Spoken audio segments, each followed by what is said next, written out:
This is Real Talk, the Customer Insights Show with Jenn Vogel, a top-rated live stream and podcast in the market research and insights industry. We stream live on LinkedIn, Twitter, and YouTube, and you can listen on all major podcast channels.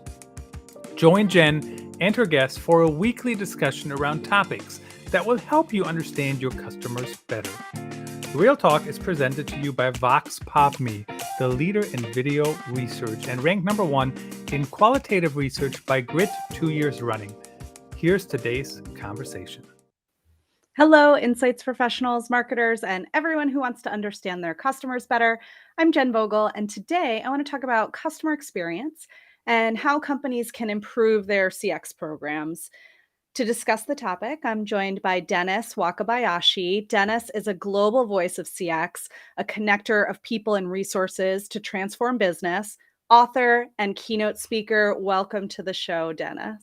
Hi, Jen. How are you? It's so great to be here. Wonderful I'm so happy to have you on your show. I know it's been a long time planning, so I'm glad we made it here. Hi. So to get us started on this conversation, can you tell us, our audience, a bit about yourself and your experience in the CX industry?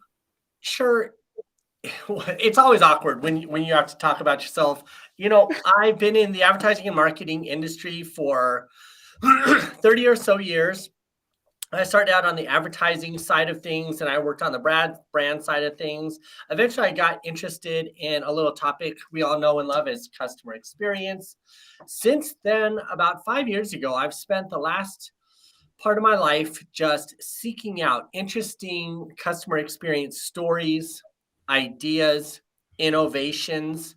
And I did that really to improve my ability to help Fortune 500 brands, but I guess smaller brands as well, solve some of the complexities of customer experience. I've had the fortunate opportunity to work on FedEx, Wells Fargo, AT&T, a number of brands where I learned firsthand about some of the challenges that face business people and face consumers. And I've been passionate about both ever since. Amazing. You said you've been seeking customer experience stories. Tell me more about what you mean by that. You know, I felt like there was so much academic discussion on the topic of CX. Great people. Forrester, of course, pioneered the way. Gene Bliss really gave us a model for how executives should behave. Shep Hyken taught us all about the customer.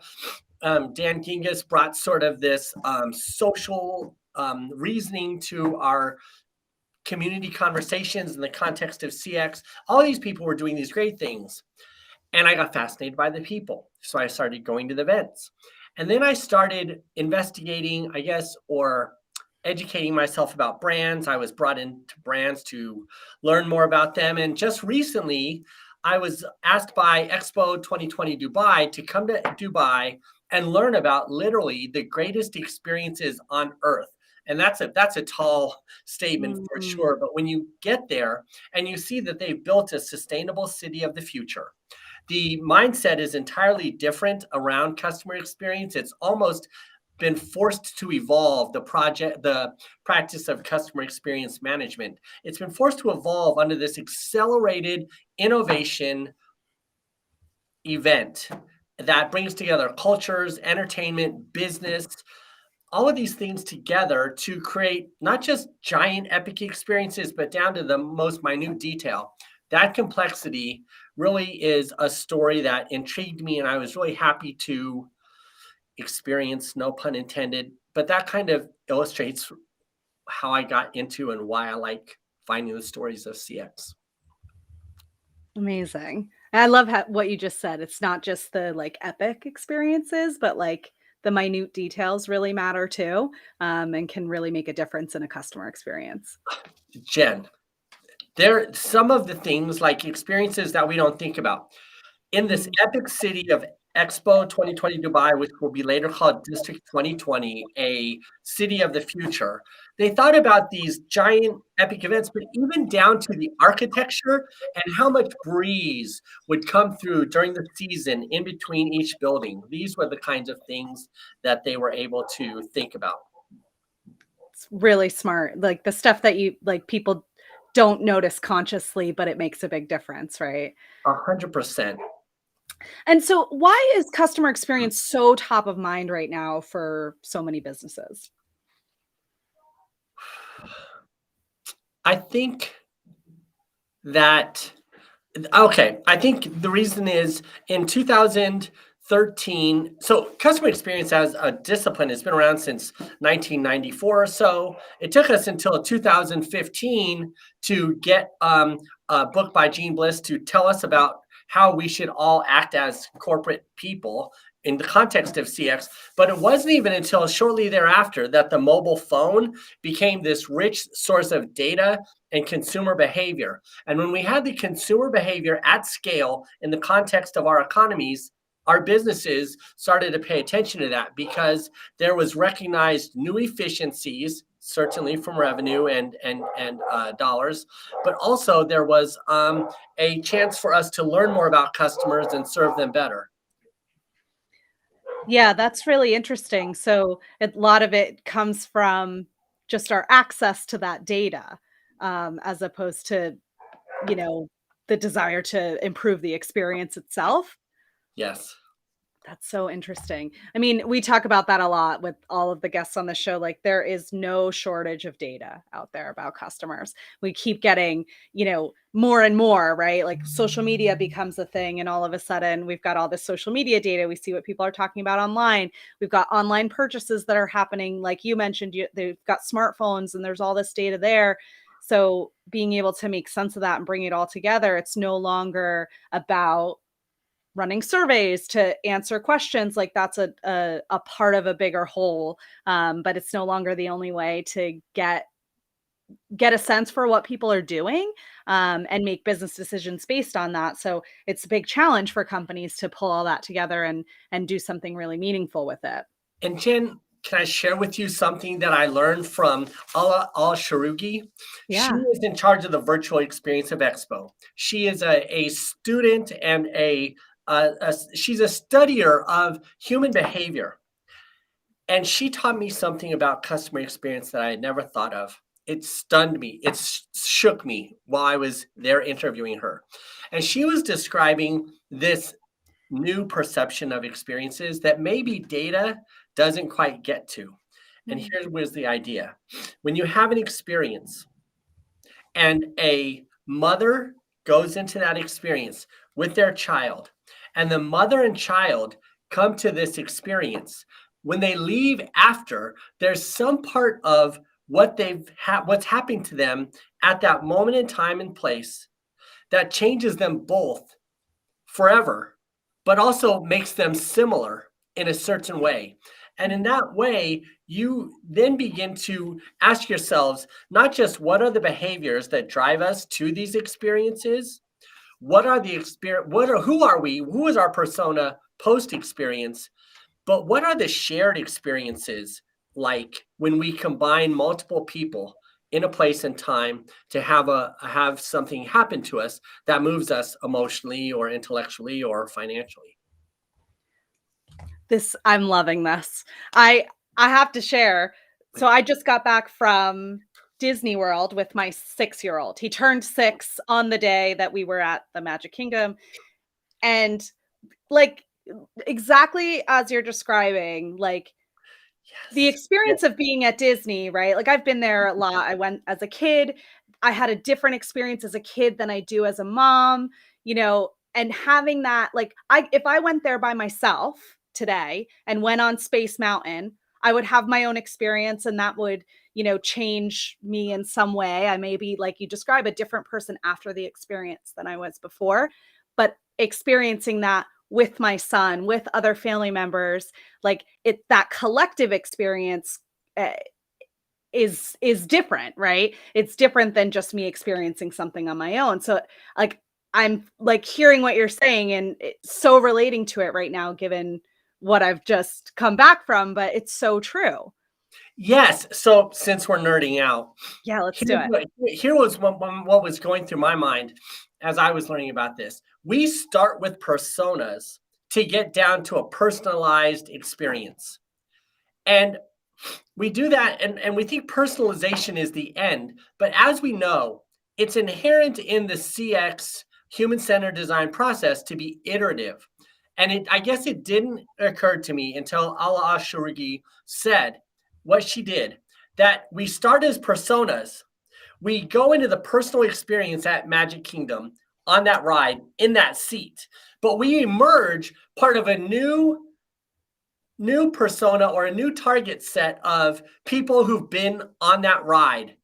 And we all have that new collective experience that's unique. And the cycle continues again. Mm-hmm.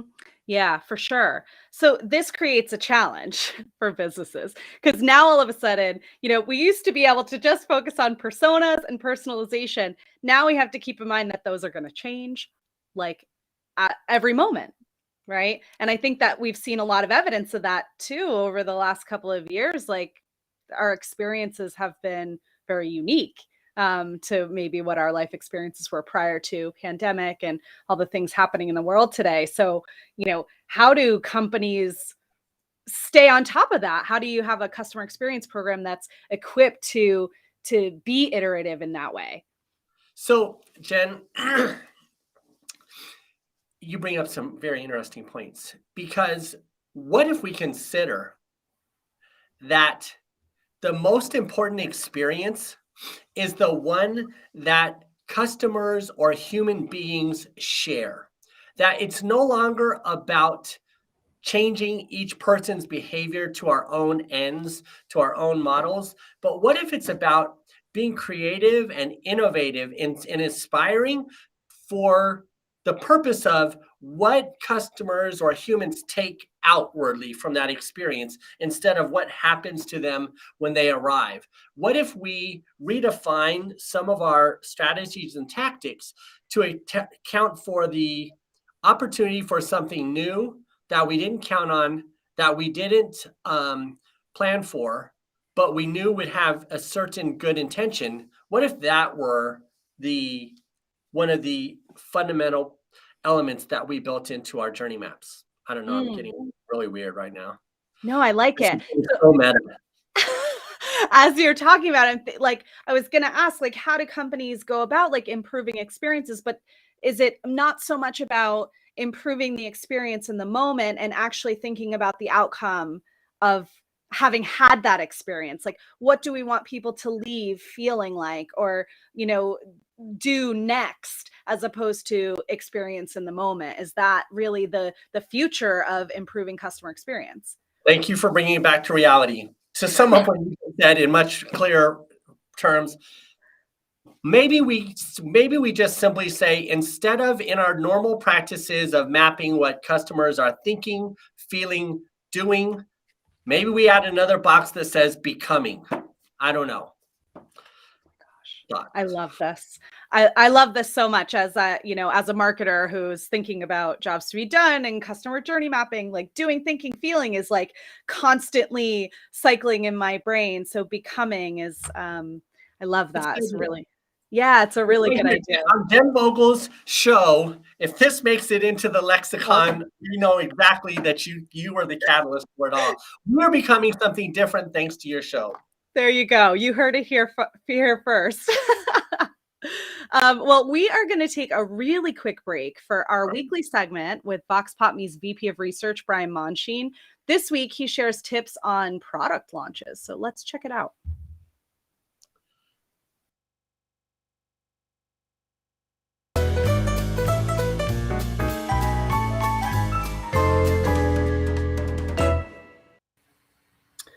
Hey everybody, and welcome to Bright Ideas. Today I'm going to give you a crash course into the research plan needed for new product launches. Now, this is just a general framework. You don't necessarily have to do every phase time. I like to give it as a good rule of thumb is the more that a product differs from your core offering, the more steps you want to likely take. But if it's a close in-line extension, you may be able to skip some of these phases. And also throughout the process, I do like to recommend a good mix of quant and qual to get consumer feedback, particularly the qual, because it really helps uncover some of the whys behind your quant findings. So once you have your alignment on your objectives, you know your consumer target, and you have a final project brief written, the research process typically starts at the idea generation phase. This is really your exploratory research. So what you want to do is create a pool of product ideas, and they can come from pretty much anywhere. Secondary research, focus groups, internal brainstormings that you've done, consumer feedback from prior quant research, or even competitive trends that you're seeing in the industry. And now that you've got all your ideas, you want to screen those with consumers. So typically that's done in an online quant survey. And then when you have all the results back and you reviewed all your KPIs like purchase intent and uniqueness and strengths and weaknesses, those top performers can get pushed forward into a more in-depth concept test. That's typically a Monatic test. There's more in-depth questions, and then you could also layer in qual or video feedback you may be facing.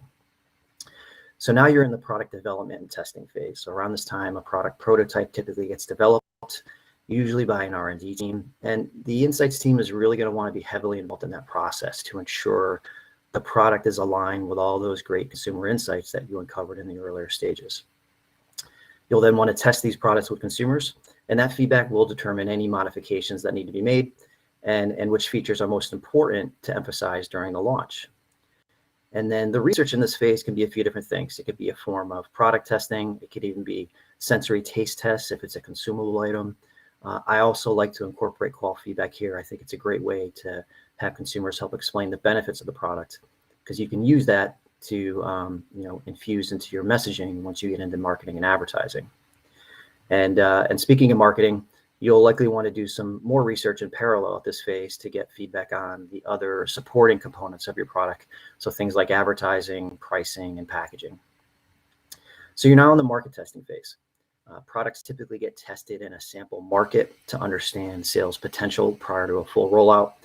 So along with measuring the test and control sales data during that market test, you can also utilize things like tracking, consumer intercepts, or video response to understand consumers' experience with the product or service. Again, this is a phase within the process where the goal is to test and learn, and you want to adapt where needed. So when all those prior steps are completed and any necessary course correction has been done, you're ready for launch. But your job isn't done yet. You'll now want to track the ongoing progress of that product to ensure the sales components are performing at or above forecast, and also ensuring that the consumer perceptions are so strong. And there you have it, your guide to researching new product launches. We'll see you next time. Some great practical insight on new iteration and innovation from our VP of Research, Brian Monchine. All right, let's get back into it. What positive role can a customer experience program play for businesses? There are the business goals, but what I also think is the customer experience programs tend to use empathy in their practice. And as such, they tend to create alignment across stakeholders.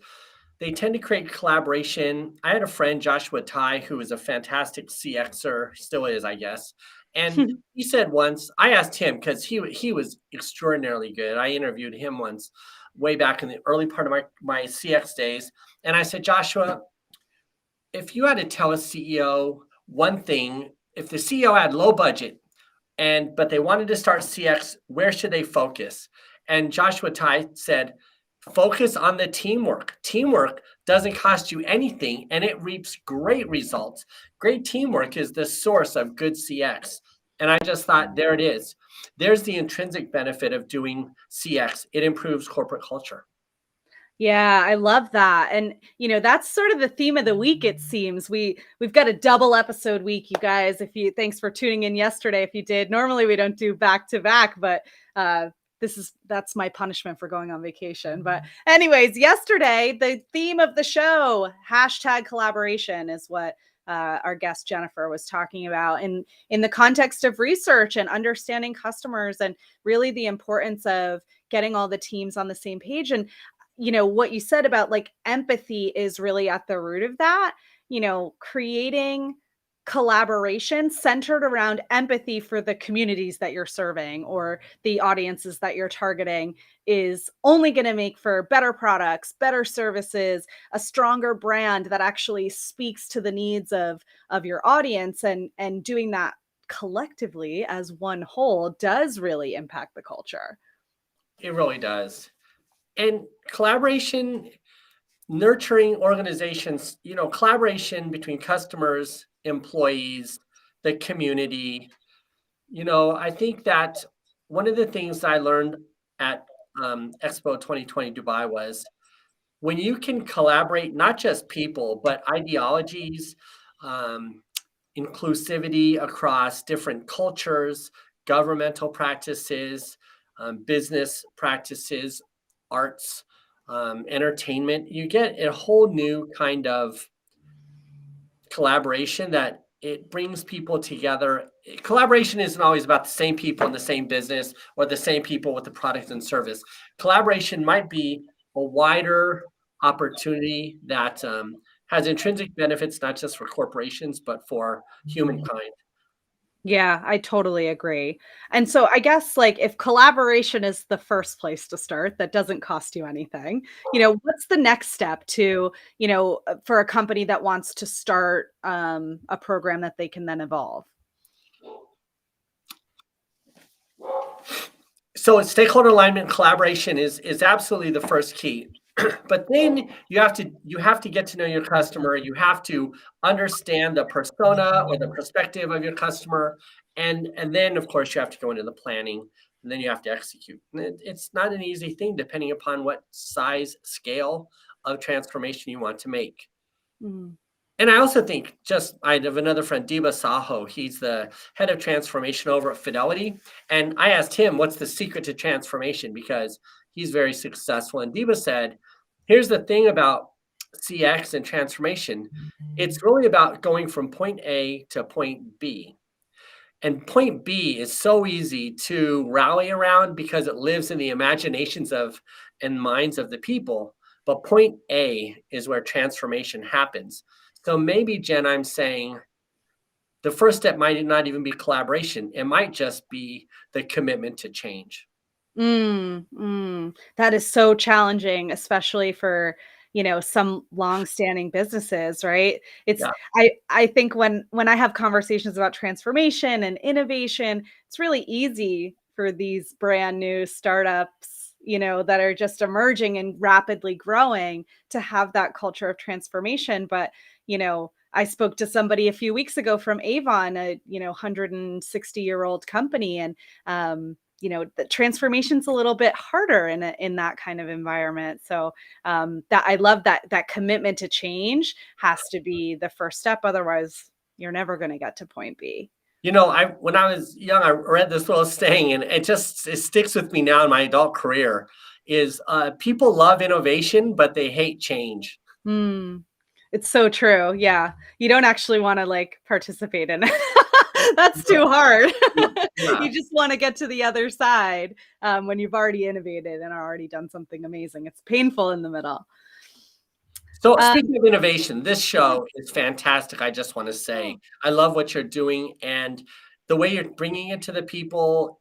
Great format. I love your show. And I just want to say cheers to you. You're fostering change. You're fostering innovation. You're fostering collaboration. And we don't say thank you enough or give shouts out to leaders like you. So I just want to say shouts out on your show to you, Jen. Thank you so much. I really appreciate that.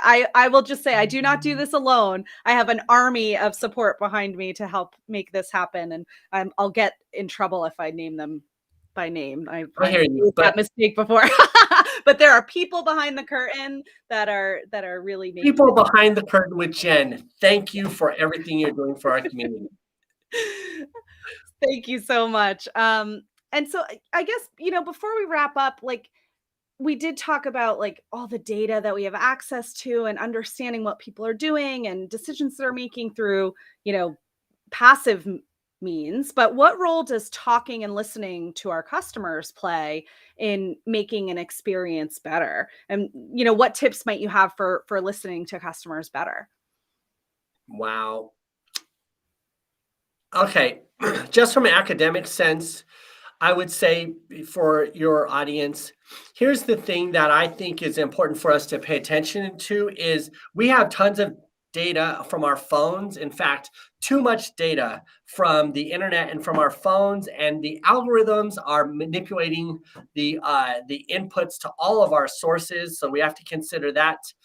And I would say, when I think about where to look next, I would go back to basics. I would look at retail or physical environments and get cues from those places. How many people are really at a particular place at a particular time? A lot of the things we used to look at and we sort of moved away from, like footfall, that sort of thing, when we moved to digital, I think we do need to look back at those retail or physical metrics, because there's a truth there that isn't based on scale or math. There's a more of organic knowledge there, and there's maybe some more intuition there about customers. So in 2022, maybe consider how the real world interacts with the digital world, and in that little section of data, there's probably a little bit more truth than in the big giant piles of massive data, digital data that we have. Yeah. That's such an interesting point. You know, how that place where the real world intersects with the virtual world is maybe where a lot of the truth lies. Amazing. Well, I can't thank you enough for coming on the show today. This was a great conversation. Thanks for sharing your expertise with us, and hopefully we'll connect again soon. Jen, thank you. Congratulations on this show. It's been a pleasure to be here. Thank you so much for having me. Thank you. Thanks everybody for joining us and listening in. We'll be back with another episode soon when I'll be joined by Nicole Umana. I'll see you then.